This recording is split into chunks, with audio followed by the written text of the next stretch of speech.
கன்னிராசி அன்பர்களே, கன்னிராசி அன்பர்கள்லாம் கடந்த சில வருடங்களாக மூச்சு விடுறதுக்கே கஷ்டப்படுற அளவுக்கு இருந்தீங்க. ஒரு 3 வருடங்களாக மருத்துவ ரீதியான செலவுகள், ஒரு 7 வருடங்களாக பண ரீதியான தொந்தரவுகள், 15 வருடங்களுக்கு குறையாமல் மன ரீதியான சலசலப்புகள், குடும்பத்தில் என்ன ஒரு ஃப்ரெஷ்னஸ் இன்னும் வரல அப்படின்னு வெயிட் பண்ணிட்டு இருக்கீங்களா? இனி வரக்கூடிய காலம் சந்தோஷமான காலங்களாக இருக்க போகுது. ஒவ்வொரு நிமிஷமும் உங்களோட வாழ்க்கையில் சந்தோஷமான நாட்களாக வர இருக்குது. சார் இப்படி தான் சார் 2026 ஸ்டார்டிங்கில் ஒருத்தன் சொன்னான், இதே மாதிரி தான் சார் தமிழ் புத்தாண்டு ஆரம்பிக்கும் போது ஒருத்தன் சொன்னான், ஆனால் இன்னும் ஒன்றும் நடக்கலை சார் அப்படின்னு காத்துட்ருக்கிறவங்களுக்கு ஃபஸ்ட்டு நீங்கள் ஒரு விஷயத்தை தெரிஞ்சுக்கணும். கன்னிராசியில் இருக்கிற எல்லாத்துக்குமேலாம் இப்படி இல்லை. கன்னிராசியில் ஒரு சிலருக்கு மட்டும்தான் உங்களோட தொந்தரவுகள் இருக்குது. கன்னிராசி அப்படிங்கிறது புத்திசாலித்தனம், திட்டமிடல், பொறுப்புணர்வு, அமைதியான ஆளுமை, உழைப்புத்தன்மை ஆகியவற்றோட அடையாளமாக தான் கருதப்படக்கூடிய ராசி தான் இந்த கன்னிராசி. கன்னிராசியில் பிறந்தவங்க எப்பயுமே ப்ளே பாய் அப்படி இப்படி நிறைய பேர் சொல்லுவோம். அப்படிலாம் கிடையாது. கன்னிராசி ஒரு ஈர்ப்பு ராசி. எதிர்பாலினத்தவரை ஈர்க்கக்கூடிய ஒரு ராசி. ஆண்களாக இருந்தாலும் சரி, பெண்களாக இருந்தாலும் சரி. இப்போ ஏதோ ஒரு கேரக்டரிஸ்டிக்ஸோ, அழகோ, பேச்சு திறமையோ ஏதோ ஒரு விஷயம் உங்களை ஈர்த்துடும். உங்களோட பொறுப்புணர்வோ ஏதோ ஒன்று. ஆனால் இந்த கன்னிராசி அப்படிங்கிறது புதன் பகவானுடைய அதிபதி இருக்கக்கூடிய ராசி. அதாவது இந்த ராசி புதன் பகவான் தான் அதிபதி. அதனால் இந்த ராசிக்காரர்களுக்கு அறிவு, கணக்குத்திறன், கவனிப்பு, நுண்ணறிவு, மற்றவர்கள் புரிந்து கொள்ளக்கூடிய திறன் அதிகமாக இருக்கிறதுனால ஈஸியாக எதிர்பாலினத்தை தவிர ஈர்த்துருவாங்க. இது நிறைய பேருக்கு தெரியறதில்ல. அந்த ராசியவே வேறு மாதிரி மனிப்புலேட் பண்ணிட்டாங்க. கன்னி ராசியில் இருக்கிறவங்க காதலில் வல்லவன் அப்படி இப்படின்னு ஈர்ப்பு ஈஸியாக கிடைச்சிருது. இந்த ராசியில் இருக்கிறவங்க மாதிரி துன்பப்பட்டவன் எவனுமே கிடையாது. கன்னிராசிக்காரன் மாதிரி காதலில் வேணால் சக்ஸஸ் ஆகலாம். ஆனால் கன்னிராசிக்காரன் மாதிரி கல்யாணத்தில் சண்டை சச்சரவோடு நடந்தது யாருக்குமே இருக்காது. அந்தளவு கல்யாண விஷயத்தில் நிறையா குளறுபடிகள் ஏற்பட்டு தான் திருமணங்கள் நடந்திருக்கும். ஒரு சிலருக்கு நல்லா நடந்திருக்கலாம் கன்னிராசியில் இருக்கிறவங்களுக்கு. அதே மாதிரி வெளியில் மிகவும் அமைதியாக இருக்கிறவங்க, பார்க்குறதுக்கு ரொம்ப அமைதியாக தோன்றக்கூடிய இந்த கன்னிராசிக்காரங்க உள்ளுக்குள்ளே அதிக சோதனை, மன அழுத்தம், எதிர்கால பயம், எல்லாமே சரியாக நடக்குமா, எல்லாமே சரியாக நடக்கணும் அப்படிங்கிற ஒரு எண்ணம், இந்த மாதிரி கட்டுப்பாடு மனநிலை இதெல்லாம் மனசுக்குள்ளே வச்சு பாதிக்கப்பட்டுருப்பாங்க. இந்த ராசிக்காரங்க மனசுக்குள்ளே தான் நிறையா விஷயங்கள் வச்சுருப்பாங்க, வெளிப்படையாக சொல்ல மாட்டாங்க. 2026 தமிழ் புத்தாண்டு பிறந்ததுலேருந்து இந்த ராசிக்காரர்களோட வாழ்க்கையில் பல மாற்றங்களும் அமைதியாக நடந்திருக்கிறதுக்கான வாய்ப்புகள் கொஞ்சம் இருக்குது. கன்னிராசியோட குணாதிசயம் அப்படின்னு பார்த்திங்கன்னா மிகவும் புத்திசாலித்தனமான ஆள். கன்னிராசிக்காரர்கள் எந்த விஷயத்தையும் ஆழமாக யோசிப்பாங்க, ஆராய்ந்து முடிவெடுப்பாங்க, சின்ன விஷயத்தையும் கவனிப்பாங்க. அதனால் இவர்களை யாராலையும் ஏமாற்றுவது எளிதில்லை. அவ்வளோ சீக்கிரம் இவங்களை யாரும் ஏமாற்ற முடியாது. பர்ஃபெக்ஷனை விரும்புவாங்க. சரியாக செய்யணும் அப்படிங்கிற ஒரு எண்ணம் அதிகம். அதனால் வேலை அழகாக செய்வாங்க. ஒழுங்காக இருக்கிறதுக்கான வழிகள் என்னமோ ஒழுக்கமாக இருக்கணும் அப்படிங்கிறத நம்ம கரெக்டாக வச்சுப்பாங்க. நேரத்தை மதிப்பாங்க. இந்த டைமுக்கு வரணும், இந்த டைமில் இருப்பாங்க. அந்த மாதிரி தான் இருப்பாங்க இந்த கன்னிராசிக்காரங்க. ஆனால் இதே குணம் சில நேரங்களில் மன அழுத்தத்தையும் எங்களுக்கு தந்திருக்கு. அதுதான் ஒரு பெரிய ட்ராபேக்காகவும் இருந்திருக்குது. ஆனால் இதே குணம் மன அழுத்தத்தை தந்தாலும் அந்த ஒழுக்கத்தை இவங்க என்றைக்கும் கைவிட்டதே கிடையாது. கரெக்டாக இருக்கணும் அப்படிங்கிறது மெயின்டைனாக இருப்பாங்க. வெளியில் அமைதி, உள்ள புயல். கன்னிராசிக்காரர்கள் பார்த்திங்கன்னா தங்களோட கஷ்டத்தை வெளியே சொல்ல மாட்டாங்க. அமைதியாக எல்லா விஷயத்தையும் சுமப்பாங்க. ஆனால் இரவில் பார்த்திங்கன்னா அதிக யோசனை வரும். தூக்கமின்மை, எதிர்கால பயம், இவை எல்லாமே உங்களுக்கு இருக்கும். தூக்கமின்மை, எதிர்கால பயம் எதனால்? அதிக யோசனையினால். Over thinking. உங்களால் நிம்மதியாக கொஞ்ச நேரம் கூட தூங்கி எந்திரிக்க முடியல. அது காரணம் உங்களோட ஓவர் திங்கிங். ஸோ உடல் ரீதியான உபாதைகளை கொஞ்சம் செக் பண்ணிக்கோங்க. உடல் ரீதியான விஷயங்களை கொஞ்சம் கவனமாக வருங்க. யாருக்கும் தொந்தரவு தரத்துக்கு விரும்ப மாட்டாங்க. தங்கள் பிரச்சனையை தாங்களே சமாளிக்க முயற்சி செய்வாங்க. இதுதான் முக்கியமான ஒரு விஷயம். இதனால் வாழ்க்கையில் சுமை அதிகரிக்கும் இந்த ராசிக்காரர்களுக்கு. கன்னி ராசியோட பெரிய பலம் என்ன தெரியுமா? அறிவு, உழைப்பு, பொறுப்பு, நேர்மை, திட்டமிடல். சார் இந்த 5மே நான் கேள்வி கூட பட்டதில்லையே சார் அப்படிமா கன்னிராசிக்காரன். ஏன்னா கமெண்ட் அடிக்கிறதுல பெரிய ஆள் கன்னிராசி.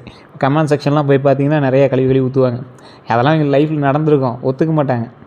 சில விஷயங்கள் இந்த அறிவு, உழைப்பு, பொறுப்பு, நேர்மை, திட்டமிடல் இதெல்லாம் படத்தில் தான் சார் கேள்விப்பட்டிருக்கோம். நேரில் நான் இம்ப்ளிமெண்ட் பண்ணதில்லை அப்படிம்பாங்க.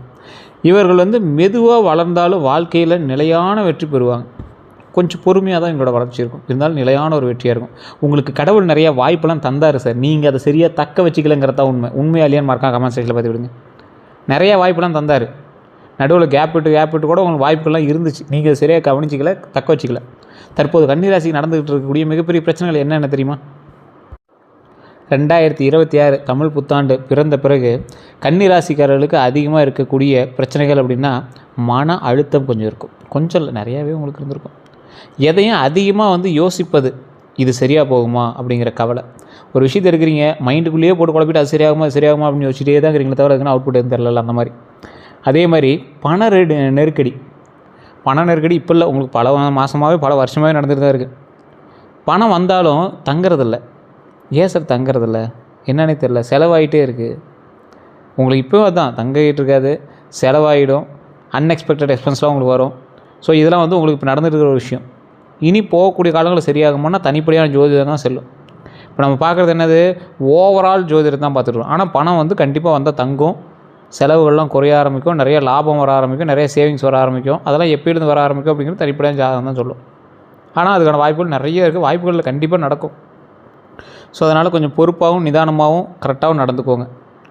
இந்த ராசிக்காரர்களுக்கு தனிப்படையான ஜோதிடம் பார்க்கணும் அப்படிங்கிறீங்க, லோக்கல் ஒரு டைம் உங்களோட ஜாதகத்தை கொடுத்து செக் பண்ணுங்கள். இல்லை சார் சரியாக சொல்லலை அப்படின்னா மட்டும் கீழே ஒரு நம்பர் கொடுத்துருக்க டிஸ்கிரிப்ஷனில், அந்த நம்பருக்கு ஃபோன் பண்ணி நீங்கள் வந்து உங்களுடைய ப்ராப்ளத்தை சொல்லி சால்வ் பண்ணிக்கலாம். அதுவும் தெளிவாக சொல்லிடுறேன், அது ஒரு விவிஐபியோட நம்பர். ஸோ கிட்டத்தட்ட ஒரு 150 பேருக்கு மேலே ரெகுலராக ஜோதிடம் பார்க்கக்கூடிய நபர். உங்களுக்கு அப்பாயின்மெண்ட் பேசிஸில் தான் ஜோதிடம் பார்ப்பாங்க. அதுக்கு தகுந்த மாதிரி தான் ஃபீஸஸ் இருக்கும். உங்களுடைய வீட்டு பிரச்சனையாக இருக்கட்டும், ஜோதிட ரீதியான பிரச்சனையாக இருக்கட்டும், வசியம் சம்மந்தப்பட்ட விஷயமா இருக்கட்டும், பிளாக் மேஜிக் சம்மந்தப்பட்ட விஷயங்களாக எதுவாக இருந்தாலும் இங்கே வந்து கிளியர் பண்ணி கொடுத்துருவாங்க.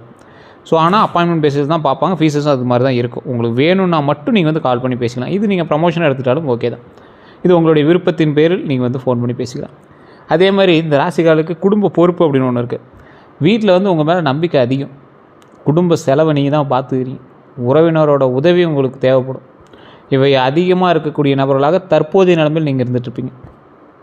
அதே போல் வேலை தொழிலில் குழப்பம் இருக்குங்க. வேலை அதாவது ஒரு முன்னாடி சொல்லுவாங்கள்ல, வேலைக்காக வெயிட் பண்ணிகிட்டு இருந்த ஒரு சிலர் இருப்பாங்க. வேலை மாறலாமா அப்படின்னு யோசனையோடு ஒருத்தர் இருப்பாங்க. தொழிலில் தொடரலாமா அப்படின்னு ஒரு யோசனையோடு இருப்பாங்க. ஏற்கனவே வேலை பார்த்துருக்கு சார், தொழிலையும் சேர்த்து பார்க்கலாமா அப்படின்னு ஒருத்தர் இருப்பாங்க. பார்ட்னர்ஷிப் சரியாக இருக்குமா, ஒருத்தரே பண்ணுற மாதிரி இருக்க, பார்ட்னர்ஷிப் ஏதாவது செல்லுபடி ஆகுமா அப்படிங்கிற மாதிரி இருப்பாங்க. நம்பியவர்களால் மன வேதனை வந்து உங்களுக்கு இருக்கும். உதவி செய்தவர்கள் மீது திருப்பம், அதாவது ஒரு எக்ஸாம்பிள் சொல்லணும் அப்படின்னா, நீங்கள் ஒருத்தர் நம்பிக்கை வச்சுருப்பீங்க, அவங்களுக்கு உதவி செஞ்சுருப்பீங்க, நீங்கள் ஒன்றும் கைமாறலாம் எதிர்பார்த்துருக்க மாட்டீங்க. உங்களுக்கு திருப்பி அவன் செஞ்சது என்னமோ துரோகம் தான் பண்ணியிருப்பான். இப்போ ஒரு உதவி செஞ்சவங்க திரும்ப மதிக்காமல் நடந்துக்கலாம் அப்படிங்கிறது எப்படி இருக்கும்? உங்களை வந்து மதிக்காமல் நடந்துக்கிட்டாங்கன்னா எப்படி இருக்கும்? நீங்கள் ஒன்றும் அதுக்கான பலன்லாம் நீங்கள் ஒன்றும் கேட்கல, திருப்பி பண்ணு அப்படின்லாம் கேட்கல. ஆனால் அவங்க வந்து மதிக்கலை அப்படிங்கிறது உங்களுக்கு எவ்வளோ ஒரு ஹர்ட்டிங்காக இருக்கும். அது மாதிரி தான் உங்களுக்கு இப்போ இருந்துகிட்ருக்கும். கடன் பிரச்சனை எப்படி உருவாகுது அப்படின்னா, கடன் ராசிக்காரர்களுக்கு, கன்னி ராசிக்காரர்களுக்கு கடன் பிரச்சனை வரதுக்கான பெரும்பாலான ஒரு பெரிய விஷயம் அப்படின்னா, குடும்பத்துக்காக, தொழிலுக்காக, வீட்டு செலவுக்காக, மற்றவர்களுக்கு உதவியதால், இந்த 4 விஷயம் தான் உங்களோட லைஃப்பில் மிகப்பெரிய விஷயமா இருக்கும். குடும்பத்துக்காக அப்படின்னு பார்க்கும்போது, நீங்கள் வாங்கின கடனாக இருக்கட்டும், நீங்கள் செய்கிற தொழிலாக இருக்கட்டும், நீங்கள் செலவு பண்ணுறதுன்னு பார்த்தீங்கன்னா உங்களோட குடும்பத்துக்கு மட்டும்தான் மெயினாக. அப்புறமேட்டு தான் செல்ஃபிஷாக உங்களுக்கு யோசிக்க ஆரம்பிப்பீங்க. நீங்கள் செல்ஃபிஷாக யோசிக்கிறதா ரொம்ப ரேர் தான். மோஸ்ட்லி குடும்பம் தான் உங்களோட ஃபஸ்ட்டு. அப்புறம் தொழில். சரி, உங்கள் வீட்டில் இருக்கிற தெரியும், எதுக்கு தொழிலில் போட்டுகிட்டே இருக்கிற, எதுக்கு அவ்வளோ போட்டுக்கிறம்பாங்க. ஆனால் தொழிலில் போட்டதுனால தான் குடும்பத்துக்கும் செய்ய முடியுதுங்கிறது எங்களுக்கு புரியுறதில்ல. நீங்கள் உங்களுக்காக எதுவும் பண்ணிக்கிறதில்ல, உங்கள் தொழிலுக்காக தான் பண்ணுறீங்க. அதே மாதிரி வீட்டு செலவுக்காக. சிம்பிளாக சொன்னால், வீட்டு செலவு, குடும்ப செலவு, தொழிலும் உங்கள் குடும்பத்துக்காக ரெடி பண்ணுறது தான். இதுதான் நீங்கள் பண்ண பெரிய விஷயமே. அதே போல் ஒரே ஒரு பெரிய டிராபேக்னா, மற்றவர்களுக்காக உதவியது. அவன் உங்கள் குடும்பத்தில் ஒருத்தனாக இருக்கலாம், அல்லது உங்களோட நட்பு வட்டாரத்தில் ஒருத்தனாக இருக்கலாம். யாரோ ஒருத்தன், அவனுக்காக நீங்கள் உதவிய ஒரு விஷயந்தான் இன்றைக்கும் உங்களுக்கு வந்து ஒரு கொஷின் மார்க்காக நின்றுட்டுருக்குது. இவர்கள் எல்லாமே வீண் செலவு செய்து உங்களை வந்து ஒரு மாதிரி உங்களை டைவெர்ட் பண்ணி விட்டாங்க. அவங்க பயன்படுத்திட்டாங்க, நீங்கள் கடன் கட்டிகிட்டு இருக்கிறீங்க, அவ்வளோதான். இதே மாதிரி இந்த ராசிக்காரர்கள் வந்து வீண் செலவு செய்கிறதெல்லாம் குறைவு தான். நீங்கள் அவ்வளோ சீக்கிரம்லாம் வீண் செலவு பண்ண மாட்டீங்க. 1-2 ரேராக பண்ணுறது உண்டு. அவ்வளோ சீக்கிரம்லாம் வீண் செலவு பண்ண மாட்டீங்க. மற்றவர்களால் மட்டும்தான் நீங்கள் கடனாளியானீங்க. நல்லா யோசிச்சு பாருங்க, நல்லா தெரியும். ஒன்றே உங்களை உசுப்பேற்றி விட்டுருப்பான், இல்லைனா அவன் பயன்படுத்திகிட்டு இருப்பான். இதுதான் நடக்கும். இந்த பிரச்சனையை எப்படி சொல்கிறது அப்படின்னா, இது எப்படி சமாளிக்கணும் அப்படின்னு நினைத்து கடன் வாங்குவாங்க. இது எப்படி இந்த கடனை அடைக்கிறது, இந்த கடனை வாங்கி சரி பண்ணிடலாம், இந்த கடனை அடைக்கிறது, இந்த கடனை வாங்கி சரி பண்ணி, இப்படி தான் வந்து உங்கள் லைஃபுக்கு போயிட்டுருக்கு. இப்போது கடன் பிரச்சனை அதிகமாக குறையுமா, அதிகமாகுமா குறையுமா? இப்போ என்ன நடக்கும்? தற்போது முழுமையாக முடியடையலைங்க, ஆனால் மெதுவாக கட்டுப்பாட்டுக்குள்ளே வரும் காலம் ஆரம்பமாகிருக்கு. உங்களோட கடன் வந்து முழுசாக முடிகிற அளவுக்கு இன்னும் ரெடி ஆகலை, ஆனால் கொஞ்சம் கொஞ்சமாக ஸ்டெப் எடுக்கிறதுக்கு ஒரு வழி வகுத்துருக்கு அப்படிங்கிறது மைண்டில் ஞாபகம் வச்சுக்கோங்க.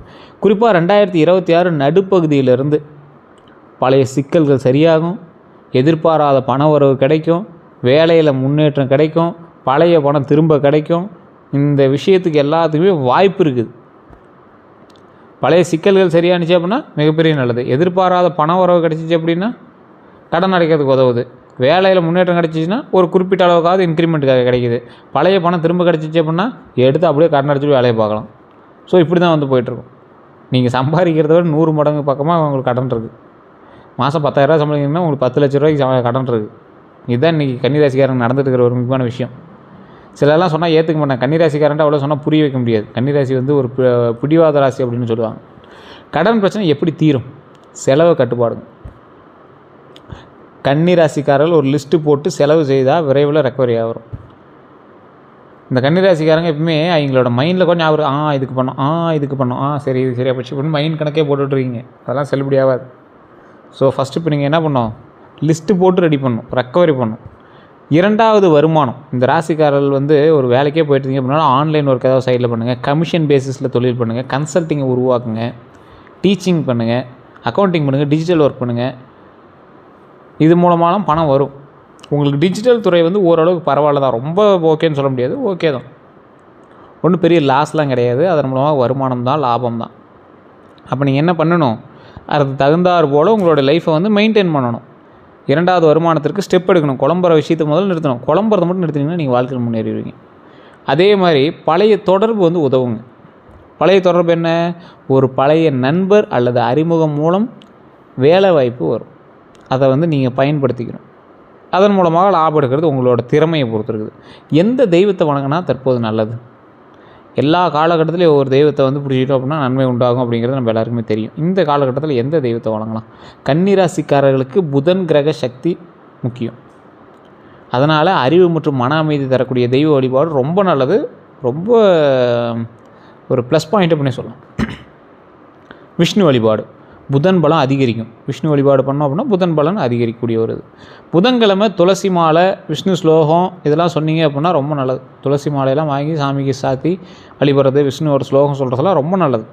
அதே மாதிரி ஹயக்ரீவர் வழிபாடு நான் முன்னாடியே நிறைய இடத்துல சொல்லியிருக்கேன். இந்த ஹயக்ரீவர் அப்படிங்கிறவர் ஹயக்ரீவர் மட்டும் கிடையாது, நீங்கள் எந்த கோயிலுக்கு போனீங்க அப்படின்னாலும் ஒரு மனித ரூபத்தில் இருக்கக்கூடிய கடவுள் வணங்குவீங்க. ஆனால் 2 உயிர்கள் ரூபத்தில் இருக்கக்கூடிய தெய்வத்தை வணங்குவது இன்னும் டபுள் மடங்கு பவருங்கிறாங்க. என்னது, அதாவது இப்போ ஹயக்ரீவர், இப்போ வராகி, நரசிம்மர் இதெல்லாம் பார்த்திங்கன்னா மனித உடலும் மிருக தலையும் இருக்கிற மாதிரி இருக்கும். அது மாதிரி நிறைய மச்சாவதாரத்தில் பார்த்திங்கன்னா மீன் உடம்பும் இந்த மாதிரி ஒவ்வொரு விஷயம் இருக்குது பார்த்திங்களா. இதில் எல்லாத்துலேயுமே ஒவ்வொரு வகையான விஷயங்கள் இருக்குது. அப்படி இருக்கக்கூடிய தெய்வங்களை பண்ணிங்கன்னா உங்களுக்கு டபுள் பவர். ஸோ இந்த ஹயக்ரீவர் வழிபாடு பார்த்திங்கன்னா அறிவு, வேலை, தேர்வு, மனத்தெளிவு இது எல்லாமே கிடைக்குங்க. இதன் மூலமாக பல நன்மைகள் உண்டாகிறதான வாய்ப்புகளும் அமையுங்க. தட்சிணாமூர்த்தி வழிபாடு அப்படிங்கிறது கடன் பிரச்சனையை தீர்க்கக்கூடியவர் தட்சிணாமூர்த்தி, தடைகளை நிவர்த்தி செய்யக்கூடியவர் தட்சிணாமூர்த்தி, முடிவு எடுக்கக்கூடிய திறனை உயரக்கூடியவர் தட்சிணாமூர்த்தி. ஸோ வியாழக்கிழமை தீபம் ஏற்றுங்க, மிகப்பெரிய நன்மை உண்டாகும். வியாழக்கிழமை கொண்டக்கடலை மாடை வச்சு 2 நெய் விளக்கு வச்சு தீபம் ஏற்றுங்க அப்படின்னா மிகப்பெரிய நன்மை உண்டாகிறதுக்கான வாய்ப்புகள் ரொம்ப அதிகம். அதே மாதிரி மகாலட்சுமி வழிபாடு பண நெருக்கடி குறையக்கூடிய ஒரு முக்கியமான ஒரு வழிபாடு மகாலட்சுமி வழிபாடு. சரி, இத்தனையும் எப்போ சார் பண்ணுறது? உங்கள் வீட்டிலே பண்ணலாம், முடிஞ்சால் பக்கத்தில் இருக்கிற கோயில்களில் பண்ணலாம். பண வழிபாடு அப்படிங்கிறது மகாலட்சுமிகிட்ட கூட வழிபடும்போது ரொம்ப நல்லது. பெருமாள் கோயிலுக்கு போயிட்டு வரவங்க யாரும் பெருமாள் கோயிலில் உட்கார மாட்டாங்க. பெருமாள் கோயிலில் வந்து உட்காரத்துக்கு திண்ணை கூட விட மாட்டாங்க. பெருமாள் கோயில் வழிபட்டால் டேரெக்டாக வீட்டுக்கு வந்துடணும். அப்போ தான் வந்து கடவுளினுடைய அருள் நமக்கு கிடைக்கும். லக்ஷ்மி தேவி வந்து எங்கேயும் உட்காந்துக்கூடாது, நம்ம கூட வந்துடுவாங்க. ஸோ அதை வந்து ஞாபகம் வச்சுக்கோங்க. வெள்ளிக்கிழமையில் நெய் தீபம் ஏற்றி வெள்ளைப்பூவில் மாலையோ இல்லை பூவோ வச்சு இறைவன் வழிபாடு மகாலட்சுமி வழிபாடு பண்ணிங்க அப்படின்னா நல்ல பலன் தரும். ஸோ அதை நிறைய பேர் நோட் பண்ணி வச்சுக்கோங்க, கண்டிப்பாக அது வந்து உதவும். அதே போல் தமிழ் புத்தாண்டுக்கு பிறகு நிறைய பேர் கேட்ட ஒரு விஷயம், இந்த ராசிக்காரர்கள் எப்படி இருக்கும் போது அதிக யோசனை இருந்துகிட்ருக்கும், பண நெருக்கடி இருந்துட்டு தான் இருக்கும், வேலை அழுத்தம் இருக்கும், குடும்ப பொறுப்பு இருக்கும், மன சோர்வு இருக்கும், சில இடம் ஏமாற்றம் உங்களுக்கு கண்டிப்பாக இருக்கும். இது நடந்திருக்கலாம் அல்லது இதெல்லாம் கொஞ்சம் கொஞ்சம் அப்பப்போ நடந்துகிட்டு இருக்கும் உங்களுக்கு. இதிலேருந்து எப்படி சார் வெளியே வரும்? இது எல்லாம் நான் சொல்லியாச்சு. அதிலேருந்து வெளியே வரதுக்கான ஸ்டெப்பு நீங்கள் தான் எடுக்கணும். ஃபஸ்ட்டு ஜாதகத்தை செக் பண்ணணும், ஜாதகத்தை பார்க்கணும், அதுக்கப்புறம் தான் அடுத்த ஸ்டெப்பை எடுக்கணும்.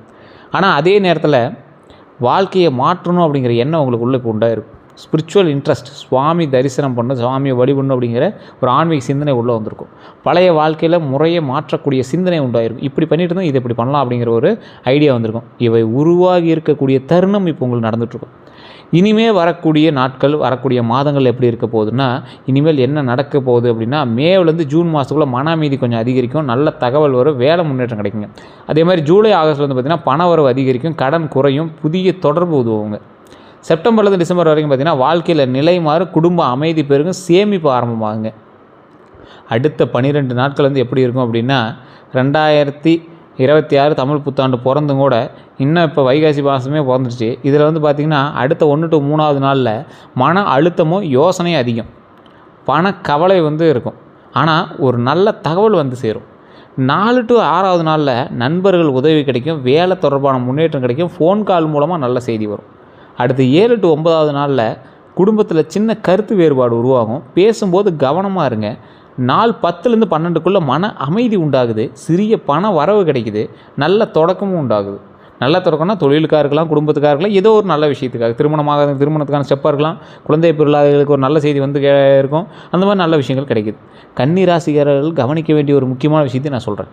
செய்ய வேண்டியது என்ன அப்படின்னா, அதிக யோசனை குறைச்சே ஆகணும். தேவையில்லாத திங்க் பண்ணாதீங்க. திங்க் பண்ணுறதுனால என்ன நடக்க போகுது, அதனால ஃபஸ்ட்டு அதை வந்து கண்ட்ரோல் பண்ணுங்கள். தினமும் காலையில் நடங்க. அந்த நடக்கிறதுனால உடல் ஆரோக்கியமும் கிடைக்குது, மன ஆரோக்கியமும் கிடைக்குது. ஆன்மீகத்தில் கொஞ்சம் ஈடுபடுங்க. செலவை வந்து கணக்கு வச்சுக்கங்க. அப்படின்னா மிகப்பெரிய ப்ராப்ளம் சால்வ். தவிர்க்க வேண்டியது என்ன பண்ணால் ஓவர் திங்கிங் தான். அன்னசரியாக லோன் எடுக்காதீங்க. எல்லாரோட பிரச்சனையும் தலையில் ஏற்றிட்டு நீங்கள் பெரிய இவங்க மாதிரி சுற்றாதீங்க, தயவு செஞ்சு சொல்கிறேன். உங்களுக்கு பெரிய இதே அதுதான், மற்றவனுக்காக நீங்கள் மாற்றுறது தான். அதே மாதிரி தூக்கமின்றி இருக்கிறது தவிர்த்துக்கோங்க. நல்லா தூங்கி எழுந்திரிங்க. கன்னிராசியில் மறைந்திருக்கக்கூடிய சக்தி என்ன அப்படின்னா, கன்னிராசியில் வந்து வாழ்க்கையில் ஆரம்பத்தில் கஷ்டப்படுவாங்க, ஆனால் பிறகு வந்து பார்த்திங்கன்னா நிலையாக அப்படியே உயருவாங்க. இவங்க வந்து திடீர் பெரிய வெற்றியை விட மெதுவான நிரந்தர வெற்றியை வந்து பெறுவாங்க. அதனால் வாழ்க்கையோட 2ஆம் பாதி அதிக நல்லது நடக்கும் இவங்களுக்கு. சரி இதில் ஆன்மீக பரிகாரம் ஏதாவது இருக்கா அப்படின்னு கேட்டால், முன்னாடியே உங்களுக்கு சொன்னதை 40 நாள் தொடர்ந்து பண்ணுங்கள். புதன்கிழமை விஷ்ணு கோயிலுக்கு போயிட்டு வாங்க. புதன்கிழமை ஓம் நமோ நாராயணா, ஓம் நமோ நாராயணா, ஓம் நமோ நாராயணா அப்படின்னு மறக்காம 3 டைம் கமெண்ட் செக்ஷனில் பதிவிட்டு எப்போ ஃப்ரீயாக இருக்கீங்களோ அப்போ சொல்லுங்கள். வெள்ளிக்கிழமை லக்ஷ்மிக்கு வந்து தீபம் போட சொன்னோம், அதை ட்ரை பண்ணுங்கள். பசிக்கு வந்து உணவளிங்க. ஒரு 5 பேருக்காக சாப்பாடு போட்டிங்க அப்படின்னா ரொம்ப நல்லது. பச்சை நிற உடை அக்கேஷ்னலாக அணிதான் ரொம்ப நல்லது. இல்லை சார் கையில் ஒரு கட்சி மாதிரி வச்சுக்கிறப்பனால ரொம்ப நல்லது. இதை செஞ்சீங்க அப்படின்னா மன அமைதி கிடைக்கும், பண முன்னேற்றம் கிடைக்கும், கடன் குறையும், குடும்ப அமைதி நல்லதாக அமையும், நல்ல வாய்ப்புகளும் வந்து சேரும். மெதுவாக வாழ்க்கையில் வந்து உயரக்கூடிய சில விஷயங்கள் வந்து ஆரம்பமாகும். இறுதியாக வந்து பார்த்திங்கன்னா, கன்னிராசிக்காரர்கள் வந்து வெளியில் வந்து சாதாரணமாக தோன்றினாலும் உள்ளுக்குள்ளே வந்து மிகப்பெரிய போராட்ட வீரர்கள். அவர்களோட வாழ்க்கை வந்து பொறுப்பு, அமைதி, உழைப்பு, தியாகம் இவற்றால் வந்து நிரம்பி இருக்கும். இப்போது வந்து நீங்கள் சந்திக்கக்கூடிய கஷ்டங்கள் வந்து நிரந்தரம் இல்லை. 2026க்கு பிறகு வாழ்க்கை மெதுவாக நிலையாகக்கூடிய ஒரு முக்கியமான காலகட்டத்தில் இருக்கீங்க. பணம், வேலை, மன அமைதி, குடும்ப நிலை இவற்றில் வந்து நல்ல முன்னேற்றம் காணப்படக்கூடிய தருணமாக தான் இருக்குது. அதனால் நீங்கள் கவலைப்பட தேவையில்லை. ஒவ்வொன்றா ஸ்டெப்பாக தான் நடக்கும். ஒரே ஐடியாவில் உங்களுக்கு இது பண்ணாது. அப்படி ஒரே ஐடியா லக் இருக்குது சார், நீங்கள் சொன்னதெல்லாம் ஒரு 50% தான் பொருந்திருக்கு அப்படின்னா உங்களுடைய ஜாதகத்தை செக் பண்ணுங்கள். பிறந்த தேதி, பிறந்த நேரம், பிறந்த ஊர் மட்டும் போதுமானது. ஈஸியாக நாமளே செக் பண்ணிக்கலாம். கீழே ஒரு நம்பர் கொடுத்து அந்த நம்பருக்கு ஃபோன் பண்ணி நீங்கள் பேசி உங்களுடைய ப்ராப்ளத்தை சொல்லி சால்வ் பண்ணிக்கலாம். பிரபலமான ஜோதிடரோட நம்பர் தான் கொடுத்துருக்கேன். விவிஐபி ஜோதிடர் தான். அதுக்கு தகுந்த மாதிரி தான் ஃபீஸஸ் இருக்கும். அப்பாயின்மெண்ட் பேசிஸில் மட்டும்தான் பார்ப்பாங்க. நான் தெளிவாக சொல்லி தான் அனுப்புகிறேன். உங்களுக்கு வேணும் அப்படின்னா மட்டும் நீங்கள் பயன்படுத்திக்கோங்க. வேறு ஏதாவது கருத்துகள் இருந்தால் மறக்காம கமெண்ட் செக்ஷனில் பதிவிடுங்க.